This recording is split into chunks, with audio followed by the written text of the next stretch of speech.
अब यहाँ पर कुंडलिनी के बारे में, लय के बारे में, समाधि और विस्तार से जो बताएंगे वो आएगा नादानुसंधान। बाकी सबके बारे में बहुत ही संक्षेप में बताया है, या आप ऐसा बोलिए कि उनका एक परिचय मात्र दिया जाएगा। जैसे कुंडलिनी है तो उसके संबंध में कहते हैं कि कंधे के ऊपरी भाग में, कंधा नहीं भाई कंधा है,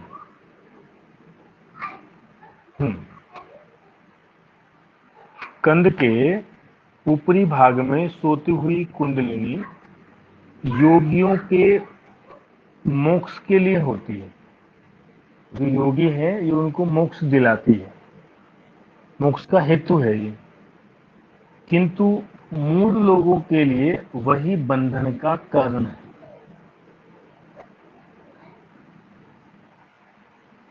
इसे आप ऐसे समझिए, जैसे आपने ना योग सूत्र पढ़ा तो वहां पर तीसरा अध्याय है जिसका नाम है विभूतिपाद। और विभूतिपाद में बहुत सारी सिद्धियां हैं, और सिद्धियां साधना में बाधक भी होती हैं और सहायक भी होती हैं। बाधक कैसे होती है कि यदि किसी व्यक्ति को कोई सिद्धि मिले और वो उसी में ही रह जाए तो वो आगे नहीं बढ़ सकता, उसका पतन हो जाएगा। और सहायक कैसे होगी, हर कोई व्यक्ति सिद्धि को ही तो ध्यान में रख के कार्य करता है। जब वह उसको प्राप्त कर लेता तो उसका मूल्य समाप्त हो जाता है। तो इसी कारण योगियों के लिए तो मोक्ष का कारण हुई है। लेकिन जो मूढ़ व्यक्ति है वो इसको कैसे देखते हैं कि यदि हमने कुंडलिनी जागृत कर ली तो हमको बहुत सारी सिद्धियां मिल जाएंगी, इस तरह से। तो कहते हैं उनके लिए ये बंधन का कारण होती है। जिस मार्ग से ब्रह्मपद को पाया जाता है उस मार्ग को मुख से ढककर कुंडलिनी सोई रहती है। जैसे आपको बताया कि 3.5 लपेट के लिए हुए, फिर जो सुषुम्ना है उसके ऊपर वो मुख रखकर बैठी हुई है, सोई हुई है। तो वही बात यहाँ पर ये बोल रहे हैं। उस सोती हुई सर्पणी को पूंछ से पकड़कर जगाना चाहिए, इससे वह शक्ति निद्रा छोड़कर एकाएक ऊपर की ओर उठती है, ऐसा बोल रहे हैं। मूलाधार में स्थित उस कुंडलिनी को प्रातः, सायं, आधा पहर 3 घंटे तक सूर्य नाड़ी से पूरक करके युक्ति पूर्वक पकड़कर प्रतिदिन चलाना चाहिए। ऐसा करने पर उसका जागरण होता है। तो एक कोल ले लेता हूँ। ये जो कुंडलिनी की बात हुई थी इसमें इन्होंने यहाँ तो बताया कि भाई योगियों के लिए तो मोक्ष के द्वार एक तरह से, और जो मूढ़ है उनके लिए बंधन का कारण है। जिस मार्ग पे से हम ब्रह्मपद को जाते हैं वहीं पर वो उस द्वार पर, उसके मुख पर उसको ढककर वो सोई रहती है। इसको जागृत करने के लिए कितने समय अभ्यास करें तो 3 घंटे, कितनी बार करें तो 3 बार, प्रातः, सायं और अर्धपहर। इसका स्थान कहाँ है, कहाँ पर है ये, तो कहते हैं मूल स्थान में।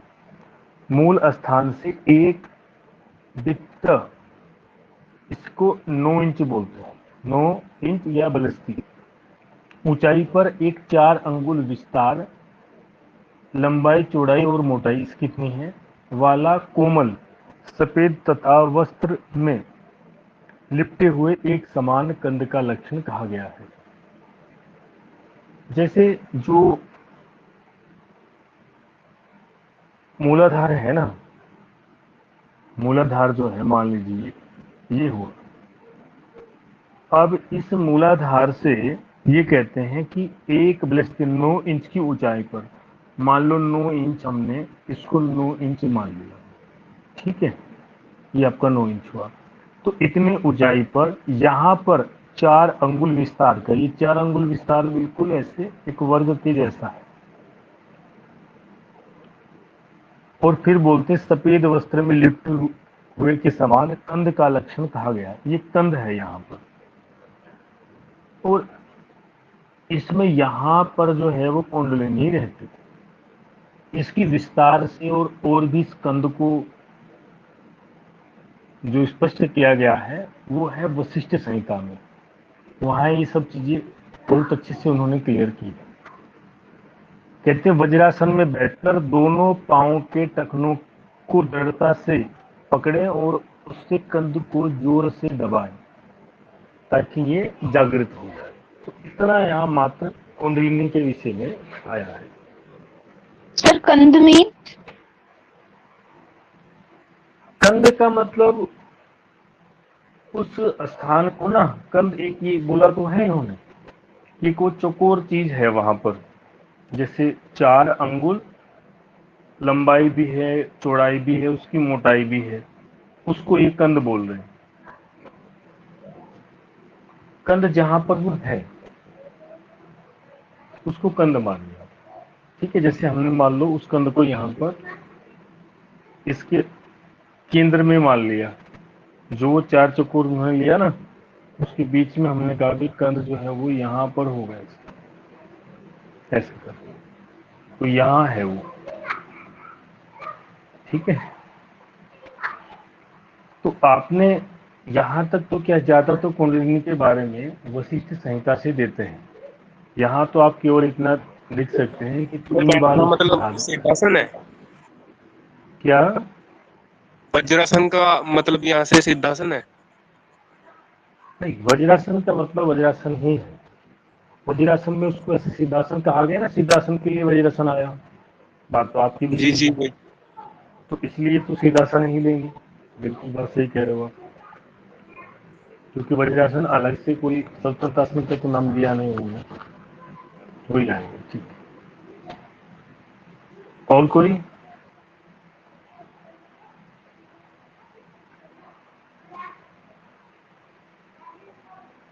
चलिए अभी इससे आगे देखते हैं। अब कुंडलिनी के महत्व को बताते हैं। कहते हैं जिस प्रकार चाबी से ताला आदि खुल जाता है, तो यहाँ सीधा इन्होंने याद कर दिया, गेट को ही कहते हैं, उसी प्रकार योगी कुंडलिनी से मोक्ष का भेदन करता है। ऐसा करने से कुंडलिनी उस सुषुम्ना के मुख को निश्चित रूप से छोड़ देती है और प्राण अपने आप ही सुषुम्ना के अंदर चला जाता है।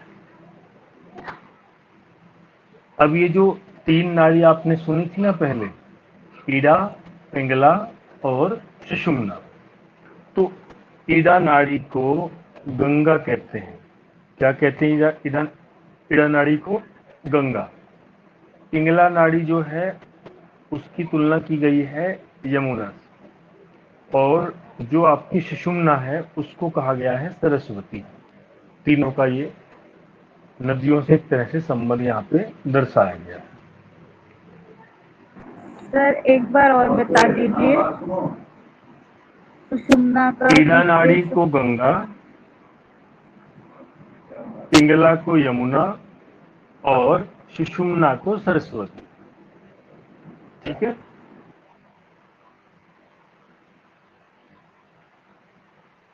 ऐसे ही यहाँ पर समाधि के बारे में बताएंगे। समाधि किसे कहा जा सकता है उस संबंध में बताएंगे, और वहां पर क्या घटता है। कोई विधि वगैरह कुछ नहीं आएगा, केवल एक संकेत मात्र यहाँ पर इनके द्वारा किया गया है। जैसे कहते हैं ये समाधि के सारे पर्यायवाची तो हम पहले देख ही चुके हैं, योग, राजयोग, उन्मनी, मनोन्मी आदि आदि। स्वरूप में कहते हैं कि मरणशीलता का नाश करती है, सुख का उपाय और ब्रह्मानंद को प्राप्त कराती है। कब समाधि किसी अभ्यास को कहा जा सकता है? तो उसके लिए बोलते हैं कि जब उनमें एक रूपता आ जाए। उसका उदाहरण देते हैं कि जैसे नमक पानी में मिलकर उसके साथ एक रूप हो जाता है। नमक को जब आप जल में, पानी में मिलाते हैं तो वो जल ही हो जाता है, वैसे ही आत्मा और मन की एक रूपता क्या कहती है? समाधि कहलाती है। दूसरा उदाहरण देंगे कि जब प्राण क्षीण मंद होकर चित्त में लीन हो जाता है तब दोनों की एक रूपता समाधि कहलाती है। प्राण इतना धीमा हो जाए, इतना मंद हो जाए कि उसके रेचक पूरक आवागमन का कोई भी भान साधक को न रहे, तो वह अवस्था जीवात्मा और परमात्मा दोनों की एक रूपता और समता हो जाने पर इच्छा मात्र का अभाव हो जाना समाधि कहा गया है। तो ये तीन उदाहरण इन्होंने दिए, तीन तरह से समाधि को समझाया।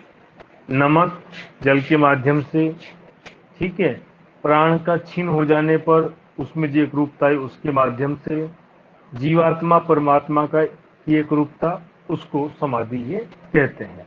समाधि का कोई भेद, समाधि की कोई सटीक परिभाषा, उसकी विधि, ऐसा यहाँ पर कुछ भी नहीं आता। यहाँ पर इसके समाधि के रूप में जो दिया गया है उसको कहते हैं नादानुसंधान। उसको क्या कहते हैं? नादानुसंधान। वो अब आएगा। अब उस पर देखो धीरे से कैसे जाएंगे। नादानुसंधान की इसी में पहले कहेंगे समाधि के लक्षण। समाधि के लक्षण सब वही रहेंगे इस तरह से। चलो देख लेते हैं इसको कि सभी अवस्थाओं में सर्वथा मुक्त, सभी चिंताओं से दूर होकर योगी संसार में प्राय मृत प्राय रहता है। समाधि से युक्त योगी मृत्यु का शिकार नहीं होता, कर्म बंधन से बाधित नहीं होता, किसी के अधीन नहीं रहता। वह योगी सभी तन्मात्राओं से परे है और न उसे अपना न दूसरों का भान होता है। जिसका चित्त न सोया हुआ न जागा हुआ, न स्मृति विस्मृति से परे है, जो न अचेतन अवस्था में है और न चेतन अवस्था में, ऐसा साधक मुक्त है। उस योगी को ठंडा गर्म, सुख दुख, मान अपमान का अनुभव नहीं होता। जागृत अवस्था में भी सोए हुए के समान जो साधक स्वरूप में रहता है, श्वास प्रश्वास से रहित हो जाता है, वही निश्चित रूप से मुक्त है। वह सभी प्रकार के शस्त्रों से अवध्य, वह सभी जीवधारियों में से सर्वशक्तिमान होता है। तो ये उसके लाभ वगैरह बताए, यहाँ से कुछ ऐसा नहीं आएगा, तो सब चलता ही है। अब आ जाइए देखो प्राण पर। प्राण से लय पे जाएंगे और फिर लय से नाद अनुसंधान पर आ जाएंगे। ठीक है, देखिए, चले वाते चले चितम निश्चले निश्चलम भवेत। ये पहले आप जब हमने प्राण का महत्व देखा वहां इसे आप देख आए। ठीक है, और मैं कहा भी था कि इसको आपको याद भी करना है, ये आपको याद रहे अच्छा रहेगा। तो इन्होंने प्राण के संबंध में कहा कि प्राण क्या, तो बोलते हैं वायु के चलायमान होने पर चित्त चलायमान होता है और वायु के निश्चल हो जाने पर, स्थिर हो जाने पर चित्त भी स्थिर हो जाता है। ये परस्परिक संबंध बताया। जिसने प्राण को वश में कर लिया उसका मन भी वश में हो गया।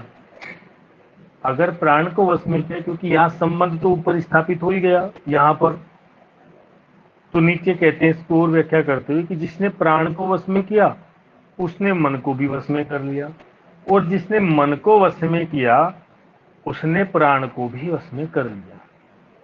तो राजयोग में, अष्टांग योग में क्या होता है? मन को नियंत्रण में किया जाता है।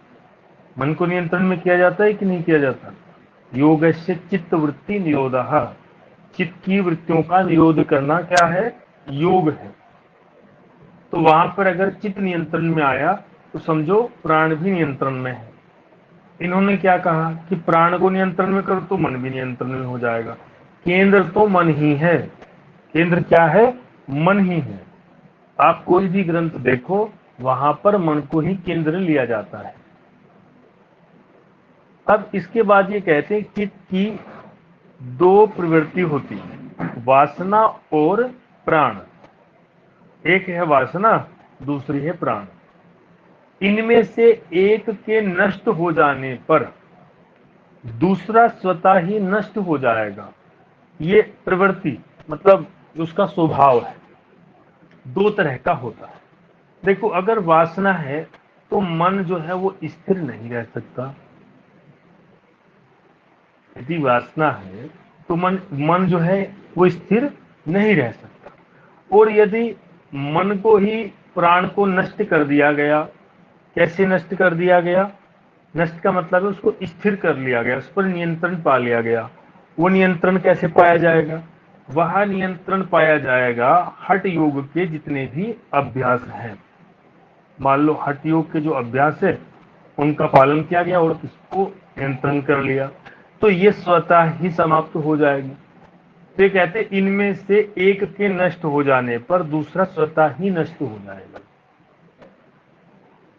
हो जाएगी। अब क्या कहते हैं कि जहां मन लीन होता है, अब देखना कैसे नादानुसंधान की ओर जाएंगे, कि जैसे मन,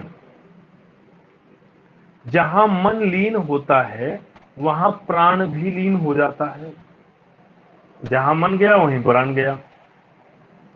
और जहां प्राण लीन होता है वहीं मन भी लीन हो जाता है। ये संबंध ही बता रहे हैं एक दूसरे का। दूध और पानी के सम्मिश्रण की तरह चित्त और प्राण समान क्रिया वाले हैं। दोनों का संबंध स्पष्ट हो गया, पूरी तरह क्लियर हो जाता है बिल्कुल कि आपस में क्या संबंध है दोनों का। अब यहां पर देखिए, कहते इंद्रियों का स्वामी मन है। इंद्रियों का स्वामी कौन? मन। सभी इंद्रियां मन के अधीन है। मन का स्वामी वायु है। वायु अर्थात प्राण, क्योंकि हठ योग में मन को किसके द्वारा नियंत्रण किया जाएगा? प्राण के द्वारा। तो इसलिए यहां पर मन का स्वामी किसे कहा गया? प्राण को, वायु को। ठीक है। और वायु का स्वामी लय है। लय नाद पर आश्रित है। लय किस पर आश्रित है? नाद पर। नाद बोलते हैं ध्वनि को।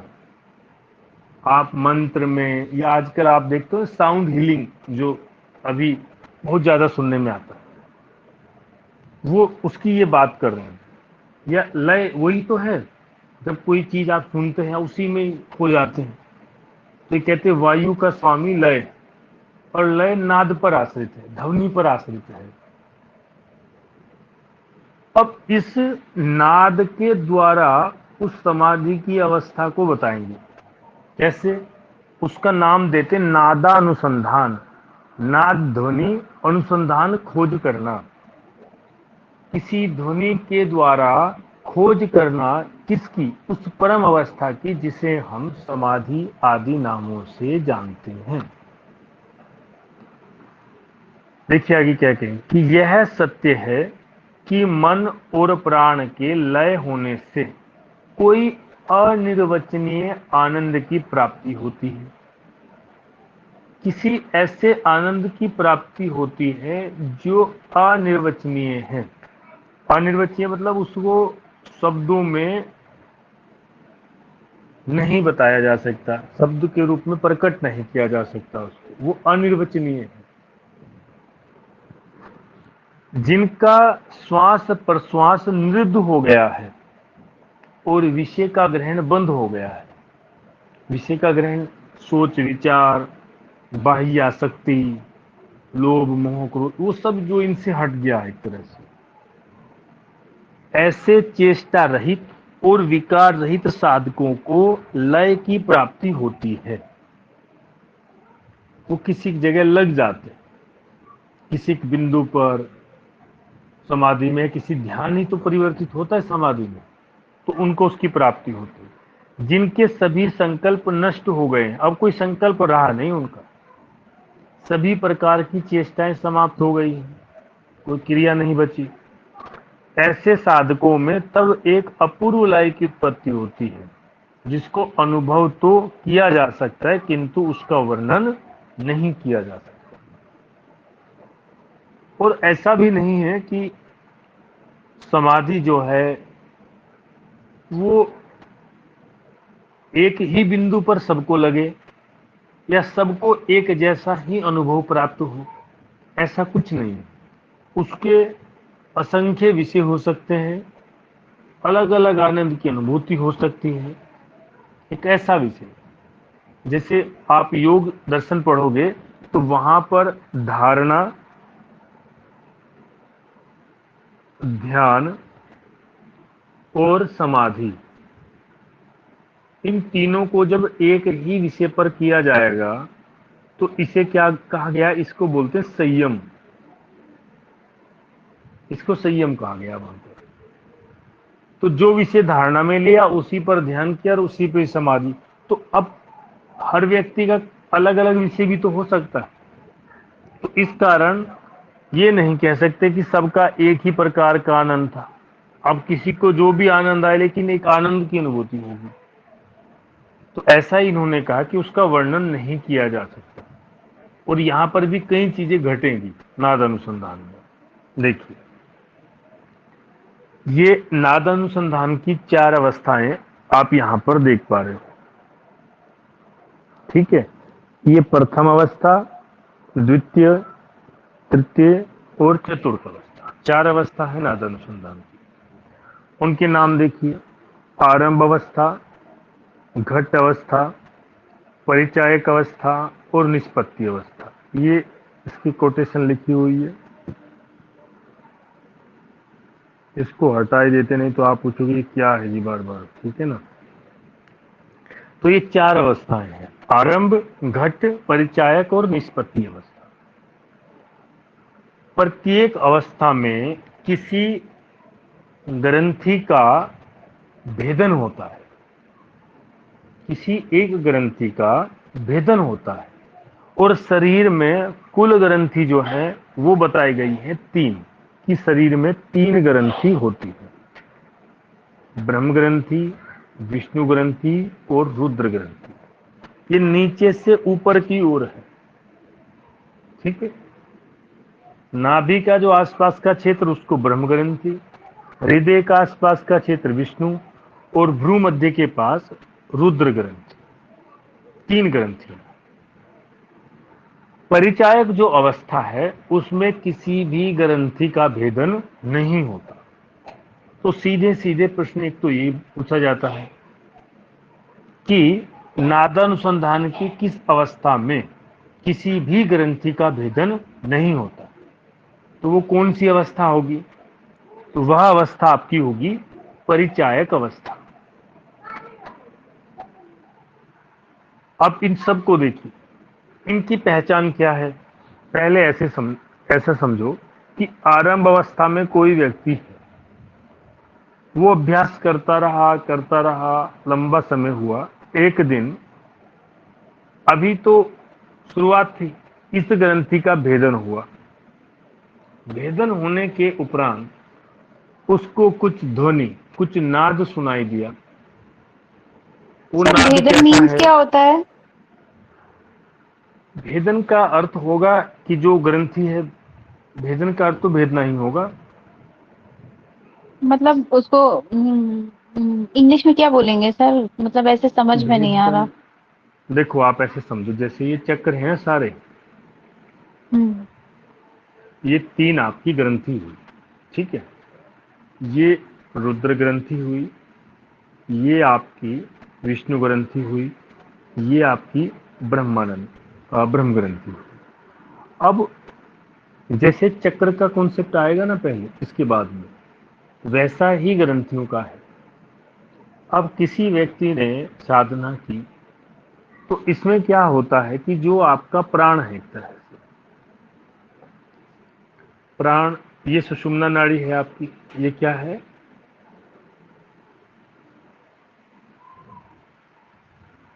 ये आपकी सुषुम्ना नाड़ी है। ठीक है, ये नीचे यहां पर इसको हम कह सकते हैं कि ये कुंडलिनी। अब यहां से जैसे ही प्राण का संचार हुआ, यहां से क्या हुआ? नीचे से जैसे ही प्राण का संचार हुआ, क्योंकि पूरी साधना किस पर टिकी हुई है? प्राण पर साधना। तो जैसे ही प्राण का संचार हुआ और प्राण आकर यहां पर आया रुद्र ग्रंथि पर, ठीक है, इस नीचे की ग्रंथि को हम ऐसे बोलेंगे, नीचे की ग्रंथि तो ये होगी, ठीक है, और ये जाएगी सबसे ऊपर। अब ठीक हुआ। तो सबसे नीचे की ग्रंथि थी आपकी ब्रह्म ग्रंथि। अब ब्रह्म ग्रंथि से होकर जब प्राण गुजरेगा, यहां से चलेगा, ठीक है, तो यहां पर कुछ चीजें उसको मिलेगी, कुछ अनुभूति होंगी। तो यहां से गुजरने को ही भेदन कहा, ठीक है, जब इससे होकर वो गुजरता है, इसी को भेदन बोला। जैसे ही इसका भेदन होगा, जैसे ही वो इससे होकर गुजरेगा, तो उसको कुछ ध्वनि सुनाई देती है, जिसको बोलते हैं छन छन, मेघ बादल के समान, समुद्र के समान जो लहरें उठती हैं, ये सब उसको यहाँ पर अनुभूति होती है। तो जैसे ही ये ध्वनि सुनाई दी, जैसे ही ये अनुभूति हुई, तो वो मान लेता है, ये जान लिया जाता है कि आरंभ अवस्था में ब्रह्म ग्रंथि का भेदन हो चुका है। तो जब इसका यहां पर भेदन हुआ, तो ये किसको पता चला? ये ध्वनियां किसने सुनी? ये सारी ध्वनि सुनी साधक ने। उसको एहसास हुआ कि मैं प्रारंभिक अवस्था को जो है प्राप्त कर चुका हूं। लेकिन बाहर के जो व्यक्ति हैं, उनको क्या पता चला? उसको क्या कुछ पता है कि नहीं? अब उसके कुछ लक्षण होंगे, जैसे हठ सिद्धि के लक्षण आपने पढ़े थे। तो हठ सिद्धि के लक्षण वो उसके दिखाई पड़ेंगे, उसके व्यवहार में, उसके चेहरे से, ये सब चीजें वहां पर आएंगी। उसके संबंध में कहते हैं कि जैसे वो शून्यचारी हो जाएगा, शांत, ओजस्वी, प्रसन्नचेतस, प्रसन्नचित, ये सब चीजें उसमें दिखाई देंगी, तीन। तो इनको कोई दूसरा, उससे कोई भिन्न व्यक्ति देखकर कह सकता है कि यह इस अवस्था को प्राप्त हो चुका है। ठीक है, वेदन का समझ आया आपको? आप में से कौन पूछ रहे थे? यस सर, समझ में आ गया। अब इसके बाद एक स्थिति तो यहाँ पर आई, साधक पहुंचा यहाँ, ठीक है। अब साधना वो कर ही रहा है, चली रही है साधना उसकी। अब उसने साधना की, वो धीरे धीरे धीरे धीरे घट अवस्था की ओर बढ़ा। अब यहां पर क्या होगा? विष्णु ग्रंथि का भेदन होगा। अब जैसे ही विष्णु ग्रंथि का भेदन हुआ, ठीक है, जैसे ही विष्णु ग्रंथि का भेदन हुआ, उसको फिर से कुछ नाद सुनाई पड़ेगा, और वो नाद पहले, जो पहली अवस्था थी, उससे बिल्कुल भिन्न होगा। यहां पर भैरी प्राण, भैरी जो है, भैरी एक वाद्य यंत्र होता है, जैसे उसकी ध्वनि होती वैसा सुनाई पड़ेगा, ठीक है। और वो निश्चिंत हो जाता है कि प्राण जो है वो सुषुम्ना में चल रहा है। ये तो उसके अपने लक्षण हुए। बाह्य लक्षण क्या होंगे? वो पहले शून्य में था, अब वो अति शून्य में चला जाएगा। अब वो ज्ञानी और देवतुल्य हो जाता है, देवों के समान हो जाएगा। पहले से अंतर आया यहां पर। अब तीसरी अवस्था में वो जैसे ही गया, तो वहां कोई भी ग्रंथि तो है नहीं। कोई ग्रंथि है क्या? नहीं है। केवल उसको कुछ ध्वनि सुनाई पड़ेगी, कुछ ध्वनि उसको फिर से सुनाई पड़ेगी, और कोई भी कभी भी ध्वनि जो है रिपीट नहीं होगी। अब उसको जैसे ढोल, शंख या घंटा आदि ये सुनाई देते हैं। जैसे उसको ये सुनाई देता है, तो वो अति शून्य से महाशून्य में चला जाएगा, ठीक है। और बहुत सारी सिद्धियां जो है उनका वो स्वामी हो जाता है। ये तीसरी अवस्था। चौथी अवस्था, इसको बोलते हैं निष्पत्ति अवस्था। इसमें क्या है कि वह रुद्र ग्रंथि का भेदन करता है। अब जैसे यह रुद्र ग्रंथि का भेदन यहां पर करेगा, इससे होकर प्राणु पर पहुंचेगा, तो यहाँ वीणा जो है उससे जो ध्वनि निकलती है उस प्रकार की उसको सुनाई देगी। तब कहते हैं कि यह अब क्या हो जाएगा, बोले योगी ईश्वर के समान हो जाता है।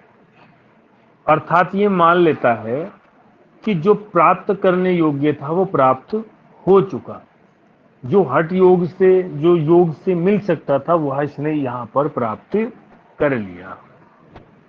तो देखो ईश्वर के समान कोई हो नहीं सकता, ये योग दर्शन में स्पष्ट किया हुआ है। ना तो कोई उससे समान हो सकता है, ना कोई उससे अधिक हो सकता है गुणों में, लेकिन समानता से एक तरह से बता रहे हैं कि यह जो पा सकता था वो इसने पा लिया, ऐसा उनका भाव है। तो ये चार अवस्थाएं यहाँ पर आपको जो है नादानुसंधान की बताई, ये आपने देखी। अभी आपका इनसे संबंधित कोई डाउट है तो उसको आप पूछ सकते हैं।